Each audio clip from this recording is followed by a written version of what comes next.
VKR TV VKR voice ఇదే నిజం. మళ్ళొక్క మంచి ముచ్చటెత్తుకొచ్చిన జానీ మాస్టర్కు నేషనల్ ఫిలిం అవార్డు రద్దు. మళ్ళేం పుట్టే వీళ్ళకు ఫోక్స్ కేసు కారణంగా అవార్డు కమిటీ నిర్ణయం. అవార్డు ప్రధాన కార్యక్రమానికి ఆహ్వానం నిరాకరణ. మధ్యంతర బెయిల్పై సందిగ్ధత. అంటే వీళ్ళకి ఇదేం రోగం నాకు అర్థం కాదు. ఫస్ట్ ఆల్రెడీ అవార్డు ప్రకటించి అది కేసుకు దానికి సంబంధం ఏంది, ఆల్రెడీ బెయిల్ ఇచ్చింది కోర్టు బెయిల్ ఇచ్చిన తర్వాత కూడా వీళ్ళు నిరాకరించడం అనేటటువంటిది ఇది నిజంగా సరి అయినటువంటిది కాదు.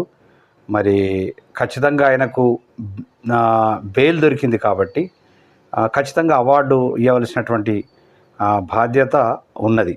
మరి ఎందుకంటే